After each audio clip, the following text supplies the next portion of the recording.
আপনাদের কাছ থেকে চারা নিলে কৃষকরা কি কি সুবিধা পাবে? আমরা টোটাল গাইডেন্স দেবো। এক তো হচ্ছে জমিতে আপনি কিভাবে চাষ করবেন, হ্যাঁ, জমি তৈরি থেকে একদম কাঁদি কাটা অবধি পুরো ম্যানেজমেন্ট আমরা অ্যাসিস্ট করব। মধ্যখানে যদি আরো কোনো ধরুন আনুষঙ্গিক ফিল্ড থেকে চারাতে রোগ এলো বা কিছু সমস্যা হলো, তার গাইডেন্স আমরা দেবো, ম্যানেজমেন্ট কি হবে। ওয়েদার চেঞ্জের সাথে সাথে আপনারা আগে কোনো রোগের কথা জানতে পাচ্ছেন, হ্যাঁ তার পূর্বাভাস একদম, মানে হ্যাঁ সেটা প্রিভেন্টিভ মেজার যেগুলো বলি আমরা, সেগুলো কি করতে হবে সেটাও আমরা জানিয়ে দেবো।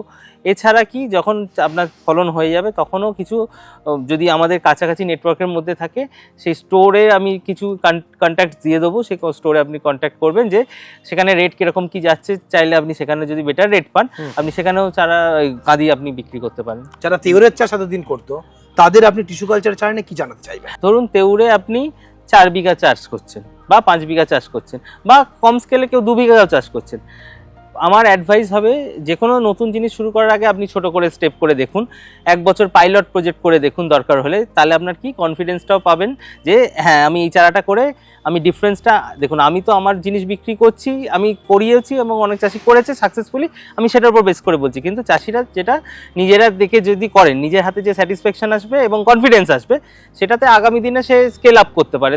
শুধু কি জিনাইন কলাই তারা করবে নাকি আপনারা আরো কিছু নতুন আইডিয়া নিয়ে কাজ করা? হ্যাঁ, আমরা আরো কিছু আমাদের ক্রপ আছে, তার মধ্যে কিছু অর্নামেন্টালস রয়েছে, মানে যেগুলো অর্নামেন্টালস প্ল্যান্টস আমরা হোম ডেকোরে ইউজ করি, হ্যাঁ এরাইডস বলে যেগুলোকে, ধরুন তার মধ্যে কিছু ফেলোডেন্ড্রন, কিছু অ্যালোকেশিয়া এগুলো রয়েছে, হ্যাঁ তো কিছু অর্কিডসও আমাদের ইয়েতে রয়েছে যেগুলো আমরা করব। এছাড়াও আমরা ব্লুবেরির ওপর কাজ করতে চাইছি, যে ব্লুবেরি যেটা আগামী দিনে একটা বুমিং ক্রপ হবে, তো সেটাও আমাদের বাকেট লিস্টে রয়েছে, সেটারও কাজ শুরু হয়ে গেছে। তো আজকের ভিডিওটা এখানে শেষ করছি, পরবর্তী ভিডিওতে নতুন কোনো টপিক নিয়ে ফিরে আসবো। ততক্ষণ ভালো থাকবেন, সুস্থ থাকবেন, বাই।